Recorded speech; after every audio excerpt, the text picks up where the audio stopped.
कोकणातील प्रत्येक अपडेट जाणून घेण्यासाठी आजच माझे कोकणच्या सोशल मीडिया प्लॅटफॉर्मला लाईक, फॉलो आणि सबस्क्राईब करा। मुंबई गोवा महामार्गावरून प्रवास करणाऱ्यांसाठी आनंदाची बातमी समोर येते। 22 जुलै 2024 रोजी मुंबई गोवा महामार्गावरील खेडमधील भरणे नाका येथील जगबुडी नदीच्या नव्याने बांधलेल्या पुलाला भगदाड पडल्याने तब्बल 1 महिना या पुलावरून वाहतूक बंद करण्यात आली होती।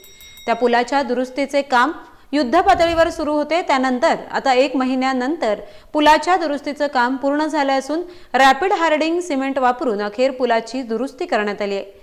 आज 21 ऑगस्ट रोजी सकाळपासून या पुलावरून मुंबईच्या दिशेकडे जाणारी वाहतूक सुरू करण्यात आली आहे। त्यामुळे गणेशोत्सवाच्या पार्श्वभूमीवर आता दोन्ही लेनवरून वाहतूक सुरू होणार असल्याने वाहतूक कोंडीला देखील आळा बसणार आहे।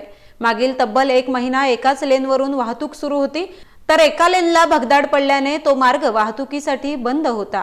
अखेर या पुलाची दुरुस्ती पूर्ण झाली असून गोव्याहून मुंबईच्या दिशेने जाणारा हा पूल अखेर वाहतुकीसाठी सुरू करण्यात आलाय।